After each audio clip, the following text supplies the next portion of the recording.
Assalomu alaykum, hurmatli kuzatuvchilar. Hovlimdagi gulzorimga xush kelibsizlar. Bugun mana girangulini yoshartirishni ko'rsataman. Mana girangullarini bugungi holati. Yozda sig'ida deymizmi, shu holatga keldi. Men yoshartirmoqchiman bularni. Hozir shuni qilyapti, shu kimgadir qiziq bo'lsa kerak deb ikkita qolganda to'xtatdim. Mana hozir bularni qirqib oshiqchabak shoxlarini oldim. Endi bulardan yangi shoxlar o'sib chiqishni boshlaydi. Bunisidan mana boshlagan ana. Bularni ham mana qirqidim. Bu qirqilgan shoxlarida mana yangi qalamchalar tayyorlab qo'ydim. Hozir bular 2 soat turgandan keyin 2 soat shabadada ochiq havoda turish kerak. Mana shu kesilgan joylari sal nami qochib qurish kerak. Nami qochib qurigandan keyin yergami, tuvaylargami ekib joylashtirib qo'ysak, yangi ko'chatlar paydo bo'ladi.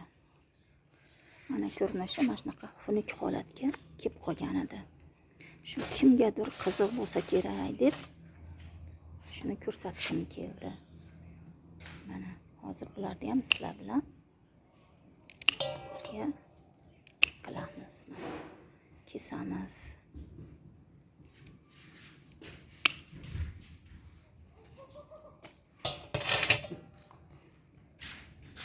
Yana orsi bo'laveradi.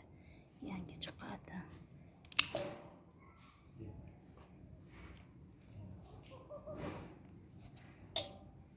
Mana ko'rinishi ancha yoshardi. Menimcha qancha kalta kessak shuncha yaxshi bo'lardi. Qancha kalta kessak. Bunasini olsak ham bo'laveradi o'rtadan.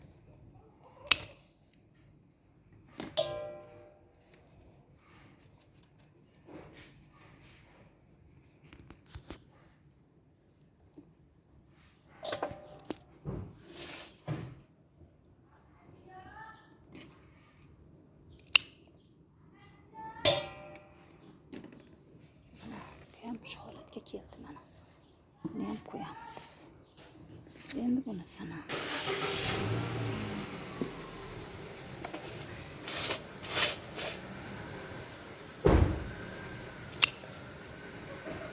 to'qmasdan kesib tashlayveramiz. Yangi shoxlaydi bular. Onasidan bak chiqaradi. Ularsa bo'ladi. Qurib qo'ydi.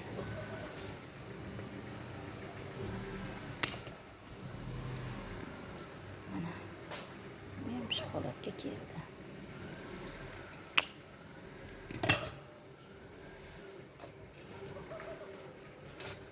Mana sizlarga ko'rsatmoqchi bo'lganim shu. Mana bularda endi hammasi yangi ko'chatlar, yangi girangullarimiz. Endi bulardan ham yangi qalamchalar tayyorlab qo'yamiz. Shundan ham mana ikkita tayyorlasak bo'ladi. Mana ikkita tayyorlasak bo'ladi shundan ham. Mana kerak emas, lekin olamiz. Shu ikkitasi bo'lsa yetadi.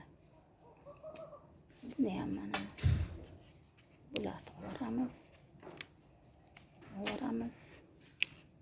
Kuch ketmasdan tomir chiqarishga yaxshi bo'ladi. Mana yana ikkita qalamcha.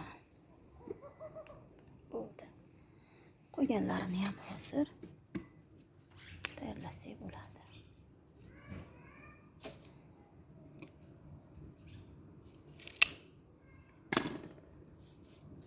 Mana yana bitta bo'ldi. Sizlarga ko'rsatmoqchi bo'lganim bugun shu girangulini mana yoshartirdik.